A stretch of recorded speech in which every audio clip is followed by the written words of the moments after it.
धन्यवाद sir, thank you. बहुत धन्यवाद धनंजय जी। माननीय मंत्री जी आपका। धन्यवाद माननीय उपसभापति जी,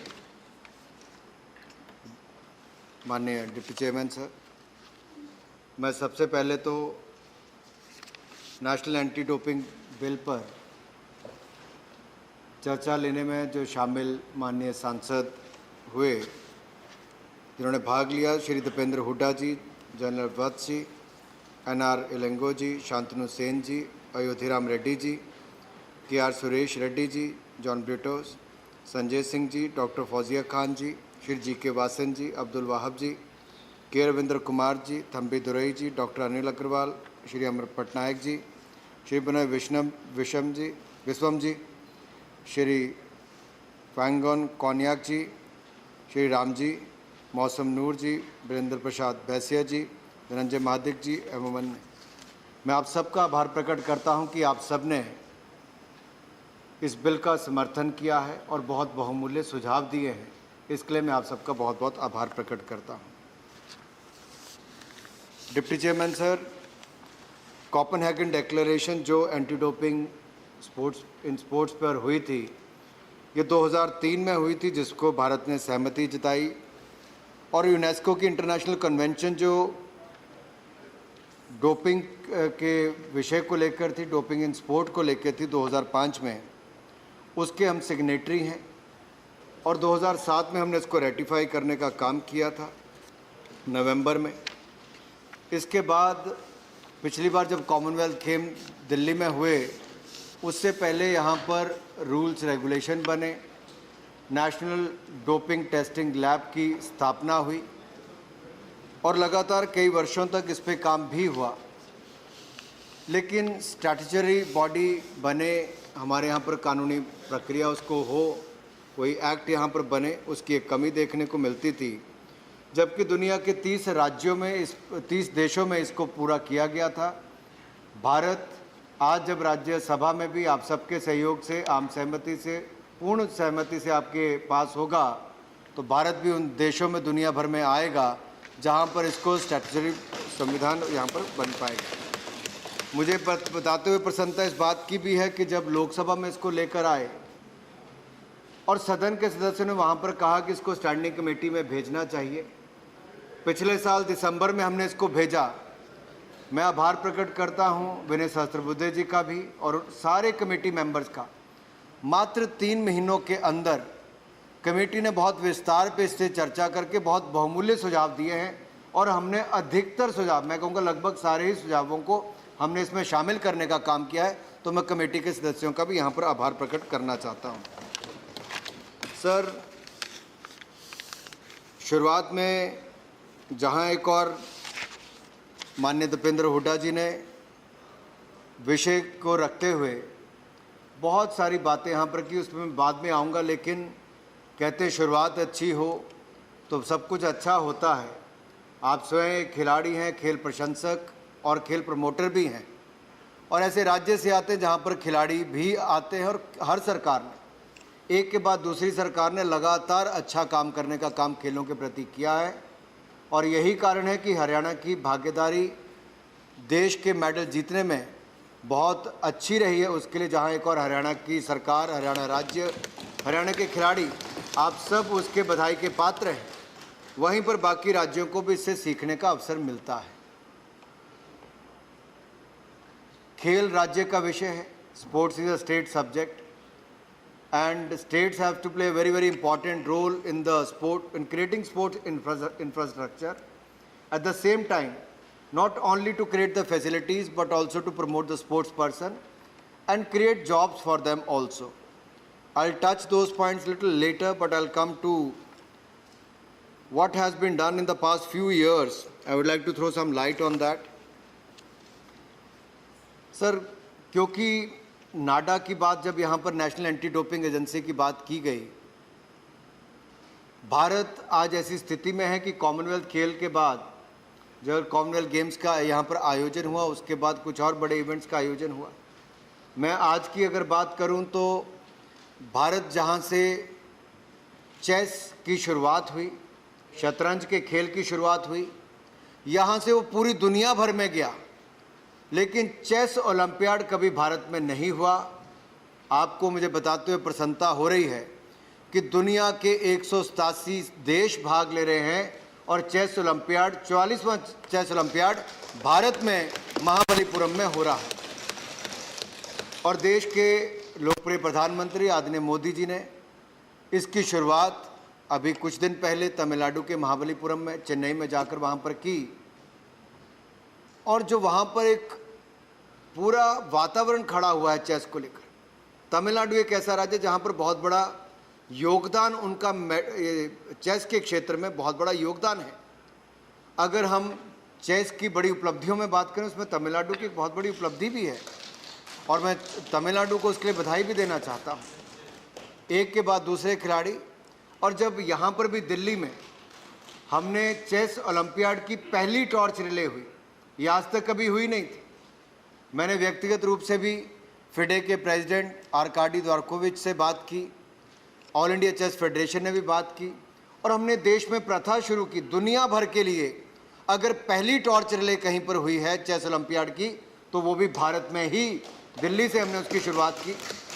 और सर, देश के 75 ऐसी लोकेशंस पर गए, क्योंकि हम आज़ादी का 75 वर्ष मना रहे हैं, ताकि चेस ओलंपियाड और चेस के खेल को लेकर जागरूकता भी हो।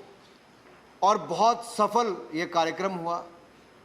27,000 किलोमीटर से ज़्यादा ये सफ़र हुआ है और लाखों लोग इसके साथ जुड़े। और जब महाबलीपुरम में टॉर्च वापस पहुंची, यहाँ पर भी देश के प्रधानमंत्री नरेंद्र मोदी जी ने जब ये टॉर्च रिले शुरू हुई तो किसको दी सर? 5 बार के जो विश्व विजेता है, कौन है? विश्वनाथ आनंद, उनको दी।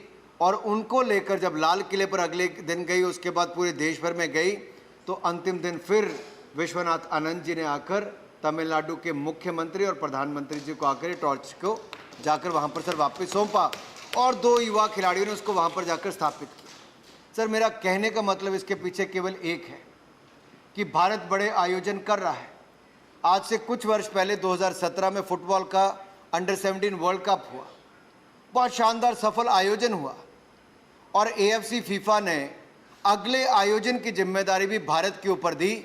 और इसी साल हम गर्ल्स के लिए, लड़कियों के लिए अंडर 17 फीफा वर्ल्ड कप अक्टूबर में करवाने जा रहे हैं। तो इसलिए महत्वपूर्ण हो जाता है कि हम अपनी क्षमताओं को बढ़ाएं।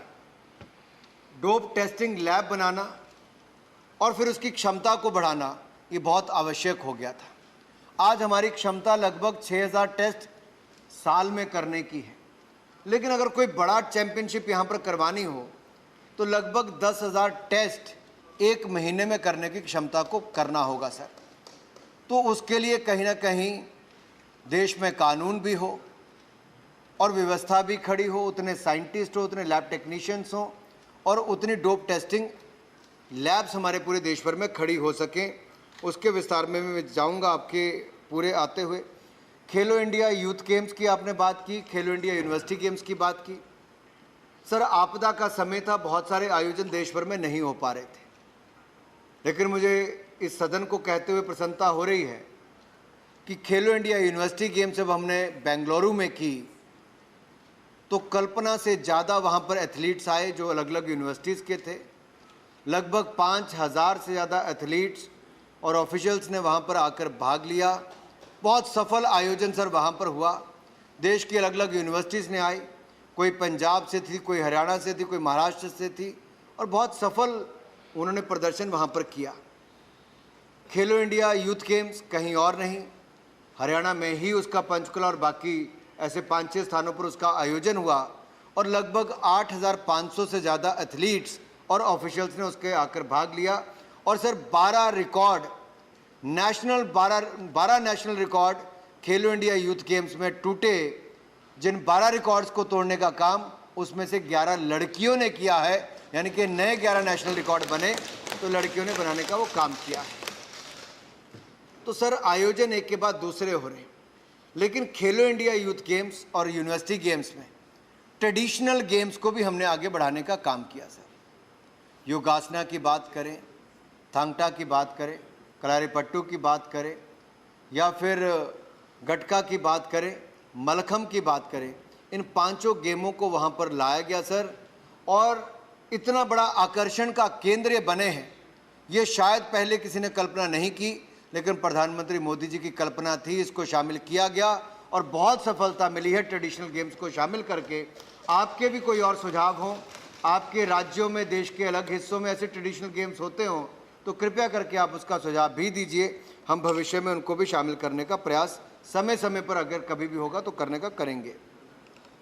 सर, माननीय सदस्यों ने बिल्कुल ठीक कुछ विषय उठाए भी कि NDTL हमारी लैब की सस्पेंशन हो गई थी, और मैंने अपने शुरू के वक्तव्य में भी कहा कई कारण उसके रहे सर, वेट लिफ्टिंग और बॉडी बिल्डिंग दोनों में बहुत अंतर है।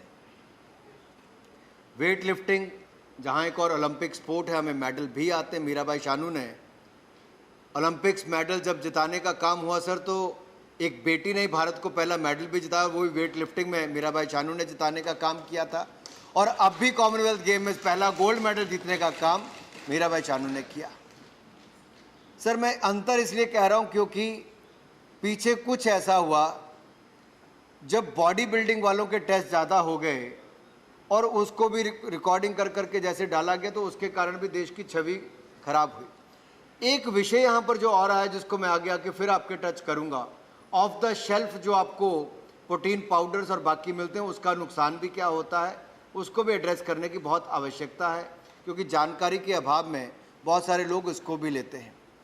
सर, हमने प्रयास किए और जब मुझे जिम्मेदारी भी मिली, मुझे लगा भी कि ये बहुत आवश्यक है, क्योंकि जब हम किसी एक टेस्ट को कराने के लिए यहाँ से सैंपल बेल्जियम भेजते हैं सर, उसकी कॉस्ट देश से 3 गुना ज़्यादा आती है। देश को नुकसान भी होता है और टेस्टिंग जो देश में हो सकती है वो भी किसी दूसरे के हाथ में पहुंच जाती है। आपदा के समय प्रधानमंत्री मोदी जी ने आत्मनिर्भर भारत का जो एक कल्पना की थी, ये नेशनल एंटी डोपिंग एजेंसी हो या नेशनल एंटी डोपिंग, ये जो हमारी टेस्टिंग लैब है NDTL, national doping testing lab जो हम बनाई है सर, हमने इसकी क्षमता को बढ़ाने का काम भी किया है। ये आत्मनिर्भर भारत के सपने को पूरा भी करेगी, और मैं आपको विश्वास दिलाता हूँ, हम एक ही लैब तक सीमित नहीं रहेंगे, हम और लैब को स्थापना करने का काम भी भविष्य में करने वाले हैं। एक लैब को स्थापित करने में लगभग 100 करोड़ रुपए से ज़्यादा का खर्च आया है। कई बार तो एक एक मशीन भी 8 करोड़, 3 करोड़, 7 करोड़ ऐसे आती है, और साइंटिस्ट की इसमें सर आवश्यकता पड़ती है। एक चैलेंज ये भी है, जो यहाँ पर ट्रेनिंग लेते हैं, कई बार विदेशों में भी चले जाते हैं, कई बार अलग अलग और क्षेत्रों में वो काम करना शुरू करते हैं, तो उनको होल्ड करना भी अपने आप में एक चैलेंज है। लेकिन भारत में अलग अलग देशों के सैंपल भी हम यहाँ पर टेस्ट करने की शुरुआत हमने की। 16 देशों के सैंपल की टेस्टिंग भी करते हैं, और भविष्य में भारत हब बने टेस्टिंग का, इस दिशा में हम जाएंगे। केवल देश तक ही सीमित नहीं होंगे, दुनिया भर के देशों का, क्योंकि हम कॉस्ट इफेक्टिव हैं। कम खर्चे पर कम समय में हम टेस्टिंग करके ना केवल भारत बल्कि दुनिया भर के देशों को दे सकें, उस दिशा में सर हम आगे बढ़ेंगे। एक बड़ा प्रश्न खड़ा होता है कि जब भी हम कोई कानून बनाएं तो आपने कंसल्टेंसी किससे की?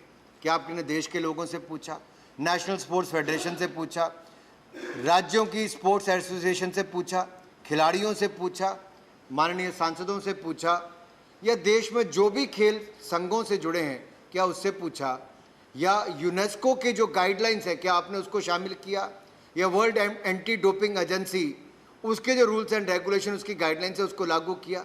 सर, मैं सदन को आश्वस्त करना चाहता हूं और ये बताना भी चाहता हूं, वर्ल्ड एंटी डोपिंग एजेंसी ने भी 2 बार हमें जो सुझाव दिए उनको भी शामिल किया। यूनेस्को का रेगुलेटरी फ्रेमवर्क, उसमें भी जो कहा गया उसको भी शामिल किया। नेशनल स्पोर्ट्स फेडरेशन से लेकर जो हमारी पार्लियामेंट्री स्टैंडिंग कमेटी के सर जितने भी यहाँ पर सुझाव आए, हमने सबको शामिल करके आपके सामने बिल लाने का काम किया है, और लोकसभा में भी इसको आम सहमति के साथ, पूरे समर्थन के साथ पास किया गया। मुझे पूर्ण आशा है जैसा आपने समर्थन किया, आगे भी आप इसको पूर्ण सहमति से पास भी करेंगे। सर, इसके होने के बाद क्या होगा? जो दुनिया के बड़े देश हैं, US, चाइना, फ्रांस या फिर ऑस्ट्रेलिया, जापान, साउथ कोरिया, ऐसे गिने चुने देशों में भारत का नाम भी आएगा, जिसका अपना कानून होगा, अपना एक्ट होगा और अपनी डोप टेस्टिंग लेबोरेटरी भी देश में स्थापित होगी और आने वाले समय में देश के अलग अलग कोनों में भी होगी। इससे हमारी जो इंस्टीट्यूशनल कैपेसिटी है, हम इसको और मजबूत करने वाले हैं ताकि यहीं पर टेस्टिंग भी करें। और जैसा मैंने पहले कहा, आज हम मात्र 6000 सैंपल लेकर टेस्ट पूरे साल भर में कर सकते हैं। भविष्य में इसको हम कई गुना और बढ़ाने का काम भी करेंगे और इस सब कॉन्टिनेंट में भारत एक बड़ी ताकत के रूप में टेस्टिंग लेबोरेटरी, जो डोप टेस्टिंग लेबोरेटरी के रूप में हम यहाँ पर खड़े होंगे।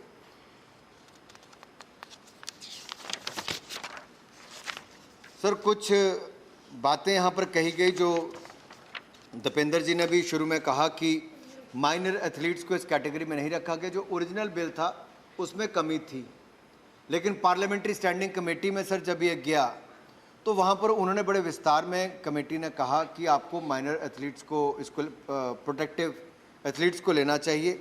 तो प्रोटेक्टेड पर्सन्स की जो हमने कैटेगरी यहाँ पर क्रिएट की है, उसमें कौन कौन आता है सर? ये स्पेशल प्रोविज़न हमने इसमें ऐड किया है, जिसमें माइनर एथलीट्स, इसको नाम यहाँ पर दिया गया। रूल्स में इसको समय समय पर आप चेंज कर सकते हो। मान लीजिए आज 16 साल है वाडा के अनुसार, तो कल को वाडा अगर 15 साल कर देता है, 14 साल करता है, या हमें लगता है कि इसको उम्र को बदलना है, तो रूल्स को उसमें हम बदल सकें, बार बार पार्लियामेंट उसमें आने की ज़रूरत ना पड़े, तो उसको हमने उसमें करने का प्रावधान यहाँ पर कर दिया है। इसी तरह से रिक्रिएशनल एथलीट्स, उसको भी यहाँ पे रखा गया है। और एथलीट्स विद द डिसेबिलिटीज़, ये प्रोटेक्टेड पर्सन में आएंगे ताकि इसके कारण आपको ज़्यादा दिक्कत भी ना आए और इसमें रिलैक्सेशन देने का सर हमने काम किया है। दूसरा, प्रोटेक्टेड पर्सन वाले में 3 कैटेगरीज आएंगी: माइनर एथलीट्स, रिक्रिएशनल एथलीट्स और एथलीट्स विद डिसेबिलिटीज़। तो तीनों को हमने उसमें कवर कर दिया है।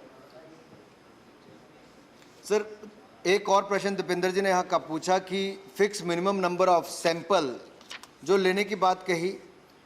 सर, इसमें हमने किया ही है कि जो देश भर में जितने टूर्नामेंट्स हमारे होते हैं, चाहे नेशनल स्पोर्ट्स फेडरेशन के बाकी हों, हम उसमें प्रयास करेंगे कि ज़्यादा से ज़्यादा हो। और जो स्टेट लेवल पर हाई रिस्क डिसिप्लिन्स हैं, उसको लेकर भी हमने जो गाइडलाइंस है उसके अनुसार टेस्टिंग करेंगे ताकि वो भी हो। लेकिन एक बात तो मैं सदन को बताना चाहता हूँ, हमने यहीं तक नहीं रुके। हमने इससे पहले भी बहुत सारे जागरूकता अभियान हमने पूरे देश भर में चलाए और उसकी कुछ जानकारी मैं आप सबके सामने देना चाहता हूँ, क्योंकि इस बिल के पास होने से एंटी डोपिंग की अवेयरनेस, एजुकेशन और रिसर्च फैसिलिटीज़, इसमें वृद्धि होगी। और सर, नाडा और एनडीटीएल ने पिछले 1 साल में क्या किया, मैं उस पर थोड़ी जानकारी दे दूं ताकि सबका वो भी पता चलेगा हम अभी क्या कर रहे हैं। नाडा ने 100 एंटी डोपिंग एजुकेशन और अवेयरनेस वर्कशॉप हाइब्रिड मोड में, क्योंकि कोविड चल रहा था, हाइब्रिड मोड में की, जहाँ पे एथलीट और एथलीट सपोर्ट पर्सनल, इन दोनों को ही जानकारी उनको दी।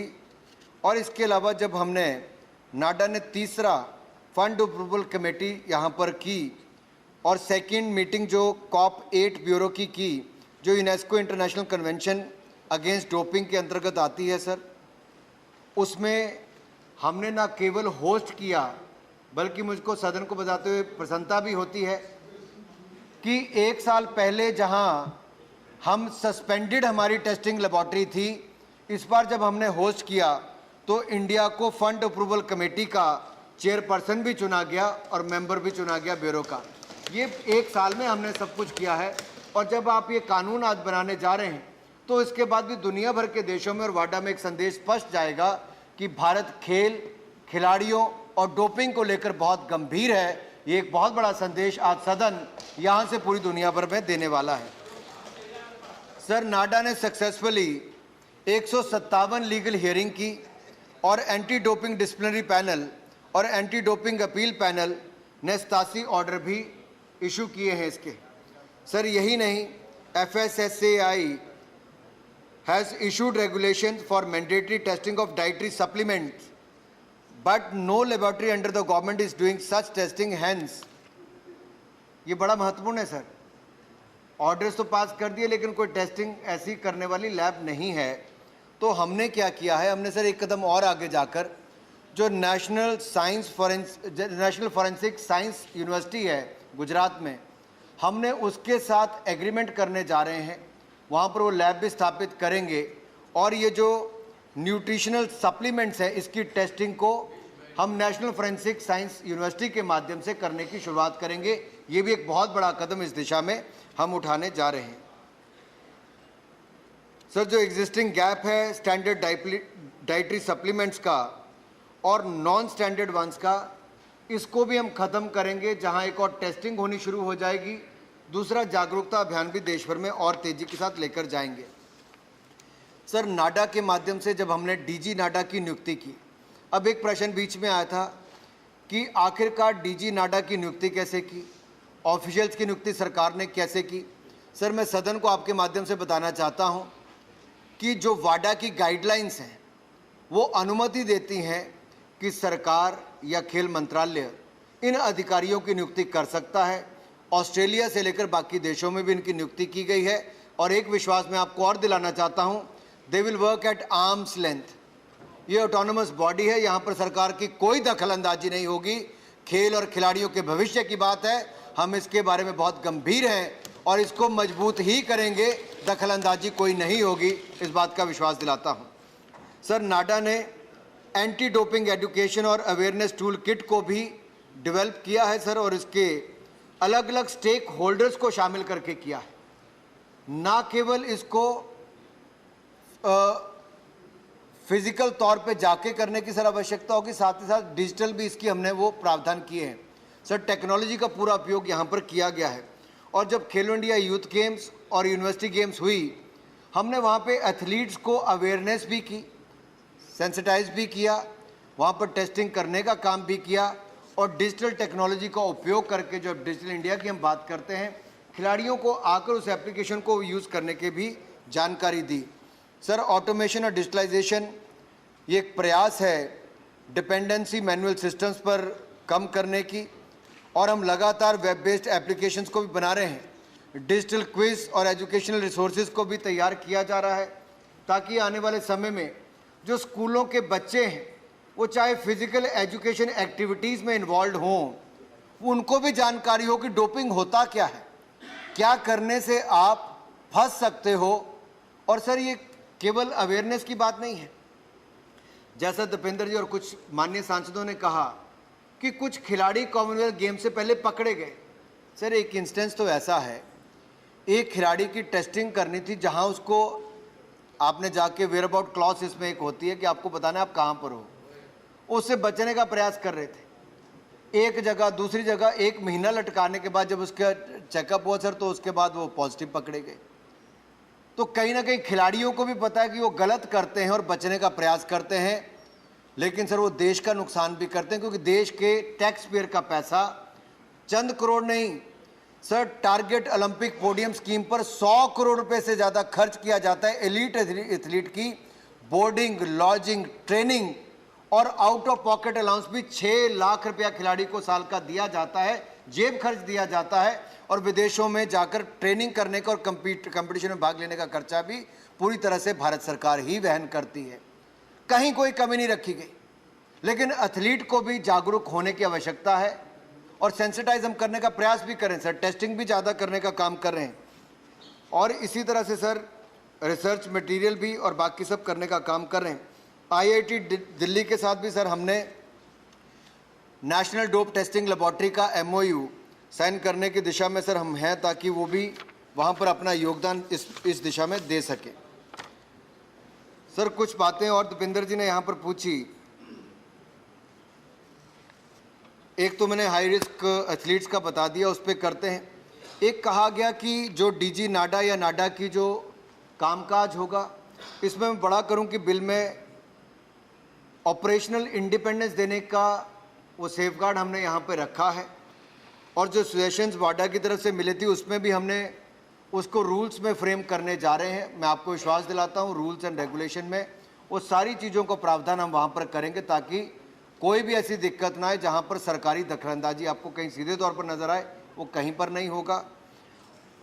और जो आपने एक बात कही कि रिमूवल और अपॉइंटमेंट की बात है, ये वर्ल्ड दुनिया भर में जो अलग अलग देशों में कानून बने हैं उसके अनुसार ही यहाँ पर किया गया है। जो पहले पावर बोर्ड को थी कि कहीं डायरेक्शन देनी, सर डायरेक्शन देने की पावर नहीं है, केवल रिकमेंडेटरी पावर्स इसमें रखी गई हैं। और एक आपका सुझाव आया था कि आप आर्बिट्रेशन करने के लिए लुजान स्विट्ज़रलैंड में क्यों जाएं, तो सिंगापुर में भी यहाँ पर उनका एक्सटेंशन ऑफिस है जो मैटर ऑफ हियरिंग के लिए वहाँ पर इस्तेमाल होता है। लेकिन हम प्रयास करेंगे, मैं कोई यहाँ पर एश्योरेंस नहीं दे रहा, मैं बड़ा स्पष्ट कर दूं, लेकिन प्रयास करेंगे, सरकार लगातार प्रयास करती रहती है कि भविष्य में भी अगर कोई हियरिंग की यहाँ पर हो, court of arbitration for sport, भविष्य में अगर वो अपनी एक्सपेंशन करते हों तो भारत भी उसमें पिच करेगा कि कभी भविष्य में यहाँ पर बने। नहीं तो डिजिटल हियरिंग्स तो आजकल वर्चुअल हियरिंग्स तो होती हैं, उसमें भी बहुत ईज़ हो गई है ताकि हम यहाँ से भी अपनी बात रख सकें। बाकी आपने बहुत कुछ हरियाणा पर कहा, पर उस पर मैं नहीं कहूँगा। आपने, जनरल साहब ने, दोनों ने खूब बातें उस पर कही हैं। हरियाणा का बहुत बड़ा योगदान खेलों में है जिसको पूरा देश मानता भी है, और मुझे पूर्ण विश्वास है आगे भी हरियाणा और बाकी राज्य, चाहे वो तमिलनाडु, केरल, उड़ीसा, उत्तर प्रदेश, किसी भी राज्य की बात करें, मैं कहता हूँ सारे नॉर्थ ईस्ट की अगर आप जनसंख्या के आधार पर देखें, मुझे किसी ने सर सवाल पूछा एक बार कि नेशनल स्पोर्ट्स यूनिवर्सिटी आप मणिपुर में क्यों खोलने जा रहे हैं 900 करोड़ रुपए की, तो मैं यही कहना चाहता हूं, राज्य की जनसंख्या के आधार से नहीं, आखिरकार लुक ईस्ट की बजाय एक्ट ईस्ट पॉलिसी पर मोदी सरकार ने काम करने का काम किया है, और नॉर्थ ईस्ट के खिलाड़ियों ने बहुत बड़ा योगदान भारत में खेलों के क्षेत्र में भी किया। और मणिपुर में अगर आप सड़क पे सुबह निकल कर जाएंगे, सर लगता है हर परिवार ही सड़क पे, कोई भाग रहा है, कोई ट्रेनिंग कर रहा है, कोई कुछ कर रहा है, तो एक कल्चर वहाँ पर खेलों को लेकर पैदा हुआ है, और मुझे लगता है इसका बहुत बड़ा योगदान होगा। बहुत सारे राज्य अपनी स्पोर्ट्स यूनिवर्सिटीज़ भी बना रहे हैं, कुछ तो हवा में ही किले बांध रहे थे यहाँ पर बोलते हुए, अभी वो माननीय सांसद यहाँ पर है नहीं, चले गए। उन्होंने खेल यूनिवर्सिटी की बात तो की, लेकिन है कहाँ पर? यहाँ की जनता पूछ रही है सर आज तक वो है कहाँ खेल यूनिवर्सिटी। मैं उन पर बाद में आऊँगा थोड़ा सा, जब वो बजट की बात कर रहे थे।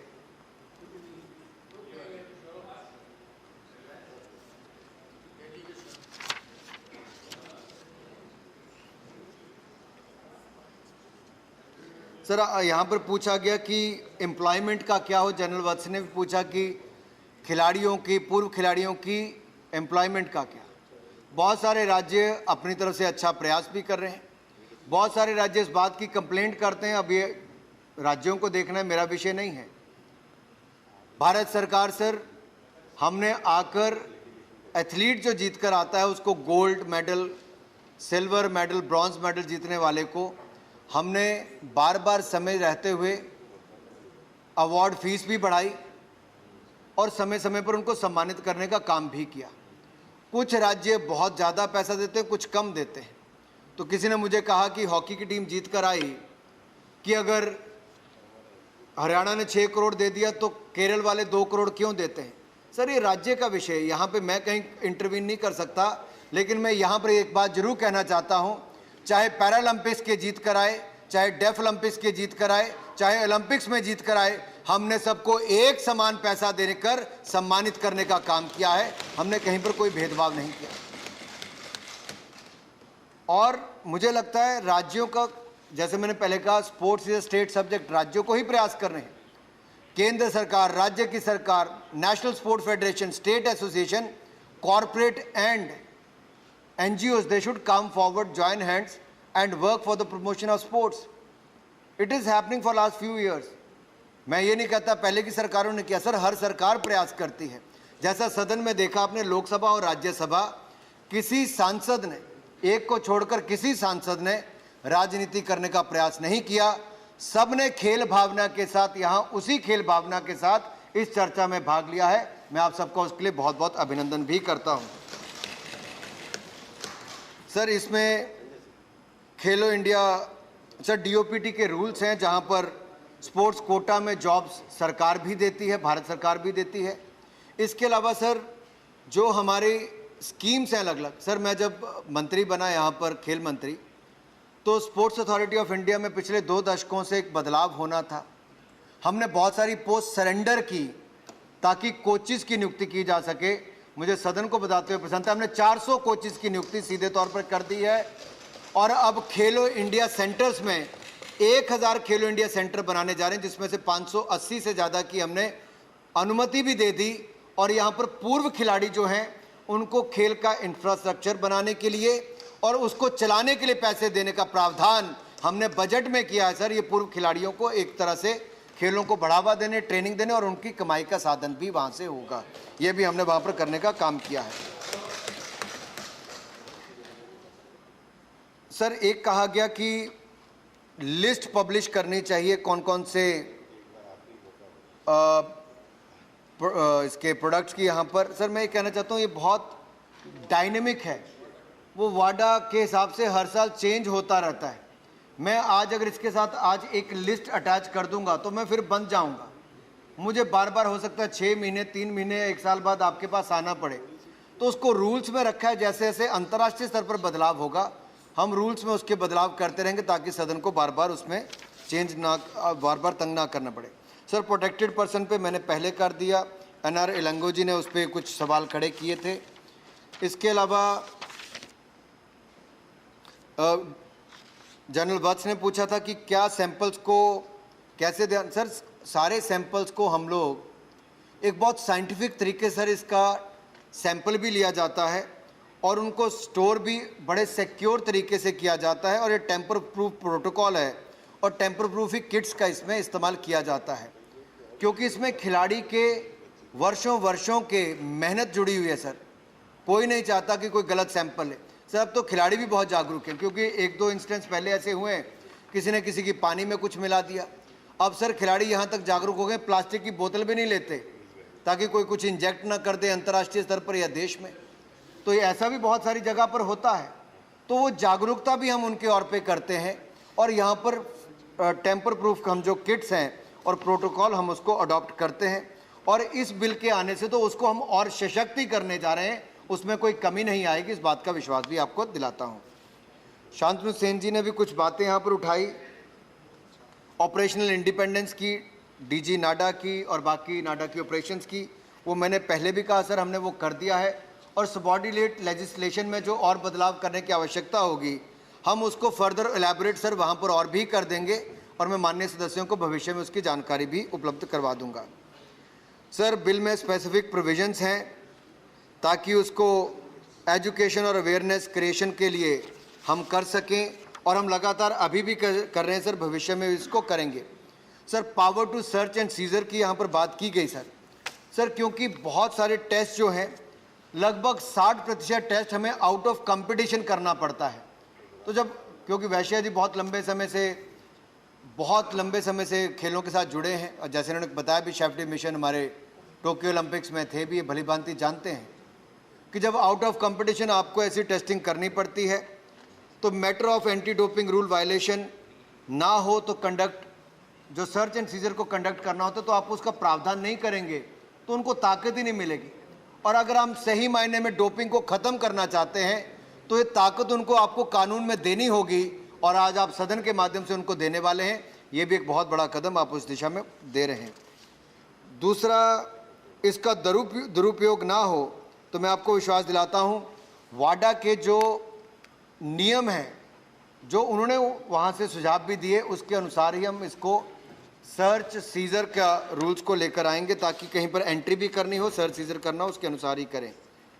सर PT उषा जी क्योंकि बहुत बड़ी खिलाड़ी रही हैं, देश की सम्मानित खिलाड़ी भी हैं और उड़न परी की जैसे कहा गया उनको सिक्के नाम से जाना जाता था।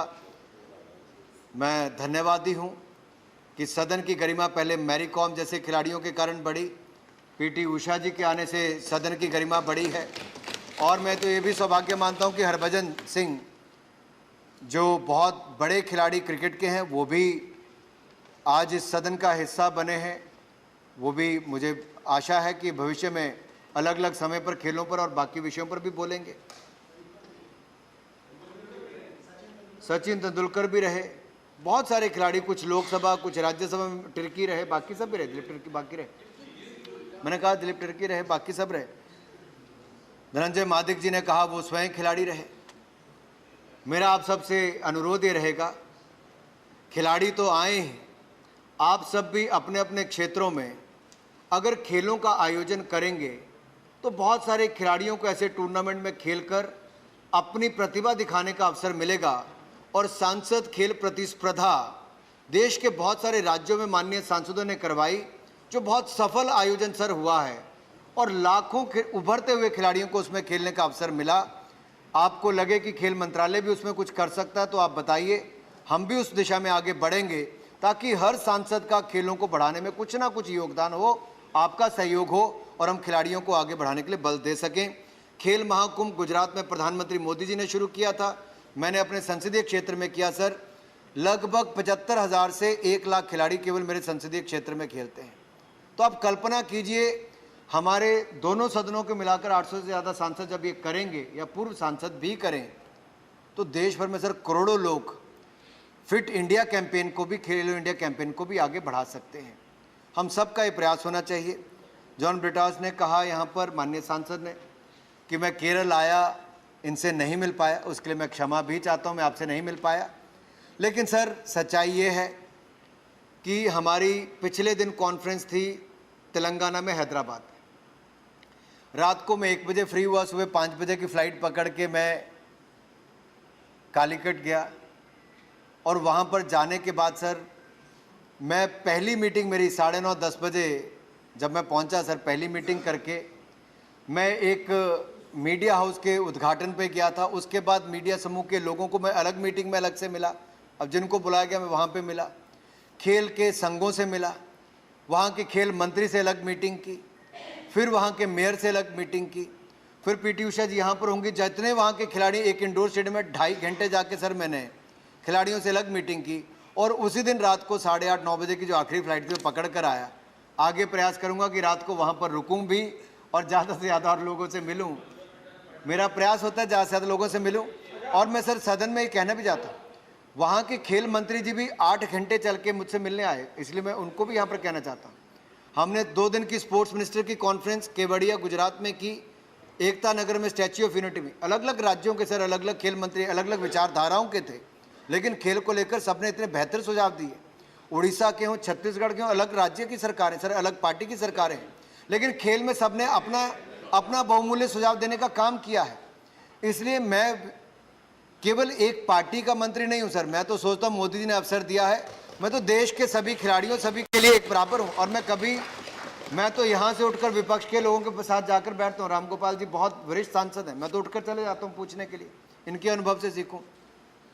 सर आप तो जब लोकसभा में थे, आप तो इसको वाउच भी करेंगे, आप तब भी नेता थे, यहाँ पे भी नेता है, हमने कभी उस पर भी कोई इस तरह की बातचीत नहीं की। सर दूसरा मैं कहूँगा हब एंड स्पोक मॉडल, क्योंकि पीटी उषा जी पर हम बात कर रहे थे। हब एंड स्पोक मॉडल हमने शुरू किया है, जो national centre of sports and science research का सर दिल्ली में इसका मुख्यालय है, लेकिन देश में हमारे जितने नेशनल सेंटर ऑफ एक्सीलेंस है हर जगह पर हमने इसका स्पोर्ट्स साइंस सेंटर बनाया है और हम आगे इसको और मजबूत करने की दिशा में ही काम कर रहे हैं। और नेशनल फोरेंसिक साइंस लैब के साथ हमने डाइटरी सप्लीमेंट्स की, जो मैंने पहले बात की, डोपिंग की नॉन स्टैंडर्ड डाइट सप्लीमेंट्स, इनको भी टेस्ट करने के प्रावधान वहाँ पर हों, वो भी हम करने जा रहे हैं, ताकि कोई भी खिलाड़ी या गैर खिलाड़ी अगर जिम में भी जाता है, कई बार वहाँ पर एक प्रोटीन का डब्बा रखा होता है, उसको लगता है कि उसके मसल रातों रात बढ़ जाएंगे, उसका नफ़ा क्या है, नुकसान क्या है, वो जानकारी भी भविष्य में मिले, उस दिशा में भी हम काम करने जा रहे हैं। सर एक कहा गया फॉल्स पॉजिटिव केसेस के प्रोसीजर की बात कही गई, इस बिल को लाने के बाद भी और उससे पहले भी जो रूल्स एंड रेगुलेशन है उसमें रिमोट पॉसिबिलिटी ऐसी है कि ऐसा कुछ होगा, वो भी हम वहाँ पर करने वाले हैं। सर प्रॉपर्टी लिस्ट की मैंने पहले उत्तर दे दिया कि उसमें जो प्रॉपर्टी सब्सटेंसेस हैं उनके स्टैंडर्ड्स और बाकी सबको समय समय पर रिवाइज करने ये एनुअल बेसिस पर होगा, क्योंकि बार बार एक क्वेश्चन पूछे गए। सर एक सवाल और आया कि भारत सरकार बजट क्यों नहीं बढ़ाती है। सर निश्चित तौर पर कोई भी खेल प्रेमी होगा उसको लगेगा कि भारत सरकार को बजट और बढ़ाना चाहिए, लेकिन सदन की जानकारी के लिए मैं बता दूं कि 2013-14 में 866 करोड़ रुपया खेलों का बजट था, जिसको बढ़ाकर 2254 करोड़ रुपया कर दिया गया है।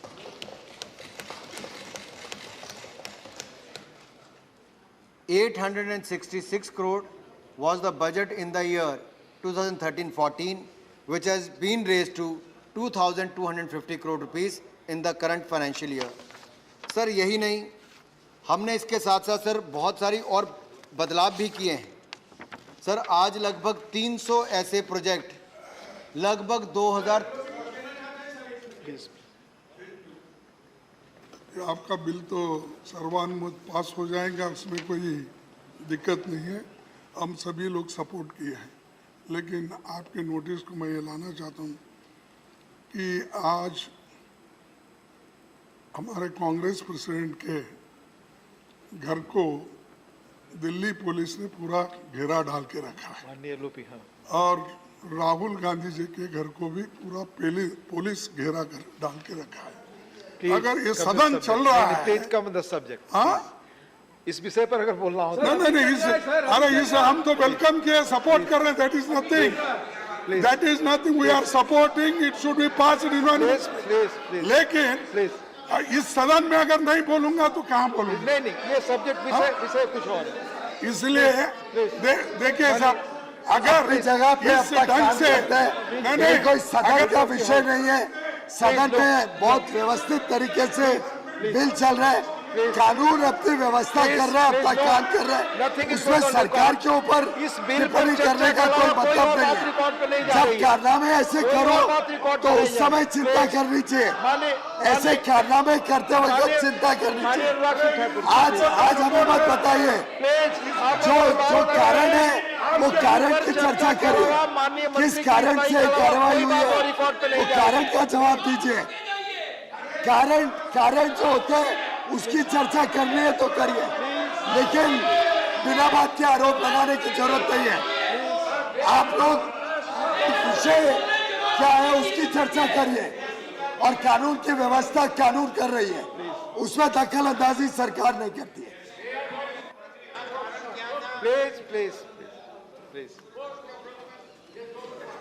प्लीज सर, माननीय सांसदों ने जैसे पूछा कि खेलों में क्या हुआ, रूपाला जी खेलों में क्या हुआ, वो दूसरे खेल की बात करें, मैं असली खेल की बात कर रहा हूँ। माननीय मंत्री जी, प्लीज माननीय मंत्री जी को बोलने दीजिए प्लीज। सर बजट की मैंने बात कही कि 2013-14 में खेल का बजट जहां मात्र 866 करोड़ था, उसको बढ़ाकर 2254 करोड़ प्रधानमंत्री मोदी जी की सरकार ने किया है। और सर मैं इस तुलना में जाना नहीं चाहता था, लेकिन क्योंकि पूछा गया, दूसरा पूछा गया क्या खेल के प्रोजेक्ट चल रहे हैं। सर 2010 से लेकर 2016 तक मात्र 62 प्रोजेक्ट 342 करोड़ रुपए की लागत से चल रहे थे। मुझे बताते हुए प्रसन्नता हो रही है कि पिछले कुछ वर्षों में 2017 से 22 तक मात्र 5 वर्षों में 300 प्रोजेक्ट 2753 करोड़ रुपए की लागत से हम खेलों के पूरे देश भर में बना रहे हैं। सर हम कहीं पर कोई कमी नहीं छोड़ेंगे। यही नहीं सर, हमने जो पैसा है वो भी द्रोणाचार्य अवार्ड 5 लाख से बढ़ाकर 15 लाख कर दिया, और इसी तरह से ध्यानचंद खेल रत्न अवार्ड भी सर 7.5 लाख से बढ़ाकर 25 लाख रुपया कर दिया है, और अर्जुन अवार्ड को भी 5 लाख से बढ़ाकर 15 लाख रुपया कर दिया है। सर एक बात कही गई कि खिलाड़ियों के आने के बाद सम्मानित किया जाता है, पहले कुछ नहीं करते। सर मुझे लगता है इस पे थोड़ा सा प्रकाश डालना बहुत आवश्यक है। Sir target Olympic podium scheme प्रधानमंत्री मोदी जी की सोच भी है, और उसका क्रियान्वयन भी जब धरातल पर किया गया, मुझे सौभाग्य प्राप्त हुआ जिसका मैं पहला चेयरमैन बना था। सर यहाँ पर खिलाड़ी के लिए उनके रहने की, खाने की, खेलने की, ट्रेनिंग की, विदेश जाने की, देश और विदेश के दोनों में टूर्नामेंट्स में भाग लेने का पूरा खर्चा मोदी सरकार वहन करती है, और 6 लाख रुपया साल का जेब खर्च अलग से देती है, ताकि खिलाड़ी को पैसों की चिंता ना करनी पड़े। खेलों पर ध्यान रखें और मेडल जीतें। यही कारण है कि टोक्यो ओलंपिक्स में 7 मेडल आज तक के सबसे ज्यादा भारत ने जीते और नीरज चोपड़ा ने गोल्ड मेडल जीतने का काम किया। पैरालंपिक्स में पिछली बार 19 लोगों का कंटिंजेंट गया था, इस बार 19 मेडल जीतने का काम भारत के खिलाड़ियों ने किया। डेफ ओलंपिक्स में 16 मेडल जीते। तो वहीं पर ही IBA women world boxing championship में निखत जरीन ने गोल्ड मेडल जीता, तो मनीषा मौन ने और दीपिका हुड्डा ने हमारे यहाँ पर गोल्ड और ब्रॉन्ज मेडल जीतने का काम किया। थॉमस कप बैडमिंटन में सर भारत ने 73 सालों में कभी गोल्ड नहीं जीता था, इस बार भारत के खिलाड़ियों ने गोल्ड मेडल थॉमस कप में भी जीतने का काम किया। ये अपने आप सही कहा आपने, रातों रात नहीं हुआ। टारगेट ओलंपिक पोडियम स्कीम हो, खेलो इंडिया सेंटर्स हो, नेशनल सेंटर ऑफ एक्सीलेंस हो, स्टेट ट्रेनिंग सेंटर्स हो या एक्सटेंशन सेंटर्स हो, ये सारे प्रावधान किए गए और बजट में बढ़ोतरी की गई, तभी जाकर खिलाड़ियों को सहयोग भी किया। लेकिन सबसे बड़ी बात तो ये सर, जब वो खिलाड़ी या कोई भी व्यक्ति जब युद्ध में भी सर, अगर जनरल साहब कहाँ गए हैं, तो जनरल साहब युद्ध में जब कोई जाता है और कारगिल के युद्ध में सर अगर टाइगर हिल पर वापस कब्जा लेना था, तो उससे पहले कहीं ना कहीं मनोबल किसने बढ़ाया? उस समय फौज के उस अधिकारी ने तो मनोबल बढ़ाया ही होगा। लेकिन मुझे आज भी याद है कारगिल युद्ध में जब वहां पर हमारे सैनिक शहीद हुए या जो वहां पर गंभीर रूप से घायल भी हुए, प्रधानमंत्री मोदी जी उस समय किसी पद पर नहीं थे, कहीं पे मुख्यमंत्री नहीं थे, लेकिन उसके बावजूद वो उनका हालचाल पूछने गए। और जब अस्पताल तो गए ही थे, लेकिन जिस बंकर में जाकर अपने सैनिकों से मिल रहे थे, वहां पर वो लोग ध्यान देकर रेडियो पर सुन रहे थे, एकदम से सबने भारत माता की जय करनी शुरू कर दी। क्यों? उस समय अटल जी ने निर्णय लिया था कि मैं देश से बाहर नहीं जाऊंगा जब तक 1-1 इंच भारत भूमि की वापस नहीं ले सकते। तो जवानों को लगा कि देश के प्रधानमंत्री साथ में खड़े हैं।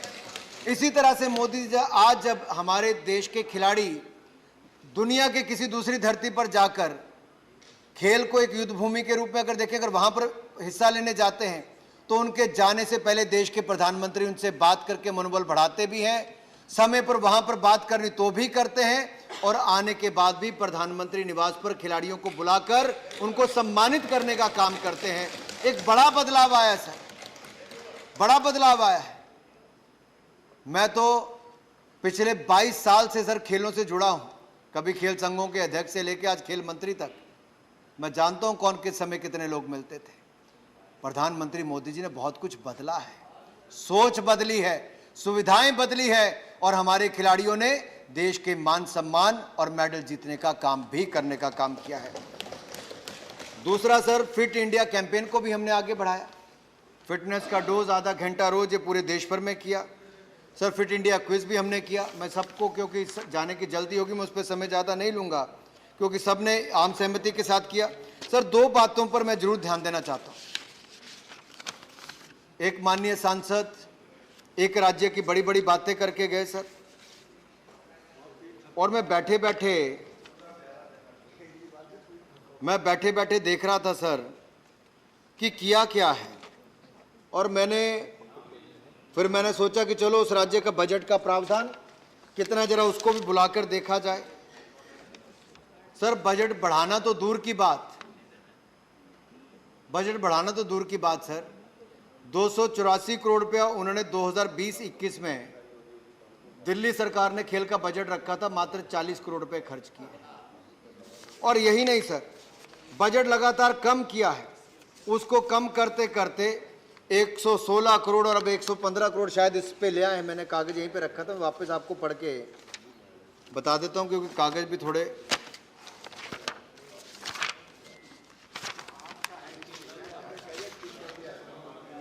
नहीं, रिकॉर्ड पे आंकड़ा ठीक जाना चाहिए। सर दूसरी उन्होंने बड़ी बड़ी बातें की कि ये किया वो किया। वो जिस खेल विश्वविद्यालय की बात करते हैं वो शायद हवा में बने, जमीन पे तो कहीं नजर आता नहीं है।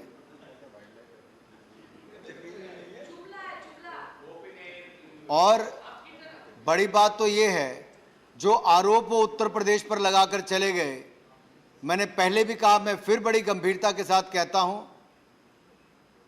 कि अगर देश में टोक्यो ओलंपिक्स पैरालंपिक्स के बाद देश की सरकार ने तो दिए ही पैसे, अलग अलग राज्यों की सरकारों ने अपने खिलाड़ियों को भी सम्मानित करके उनको कैश रिवॉर्ड्स दिए।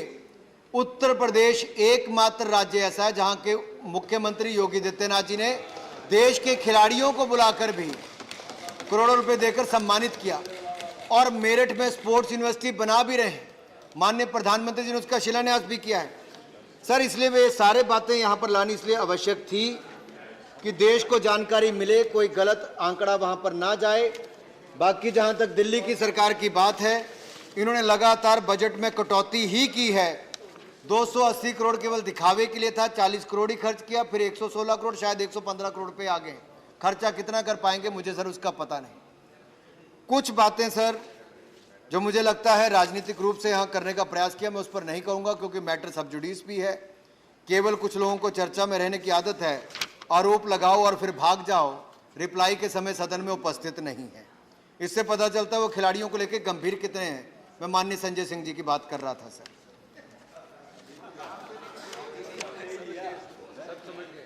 दूसरा सर, मेरा एक अनुरोध और रहेगा।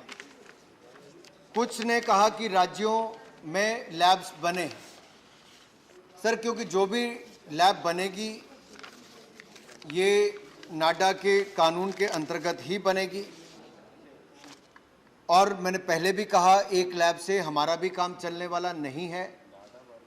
हम चाहेंगे कि देश के अलग अलग स्थानों पर भविष्य में बढ़ोतरी हो, बने, लेकिन हर राज्य में एकदम से खोलना संभव नहीं हो पाएगा। शायद उतनी आवश्यकता शुरू में ना भी हो, लेकिन जो भी बने क्वालिटी बने, ना केवल देश के खिलाड़ियों के टेस्टिंग के लिए उपयोगी हो, बल्कि मैं तो ये कहना चाहता हूं हम NDTL को, नेशनल डोपिंग टेस्टिंग लेबोरेटरी को, एक आत्मनिर्भर भारत की सोच के अंतर्गत देश और दुनिया के लिए टेस्टिंग लेबोरेटरी बनाने जाएंगे, ताकि दुनिया भर के सैंपल्स को भी यहाँ पर लाएं और भारत इस दिशा में भी अपना बड़ा नाम कर सके।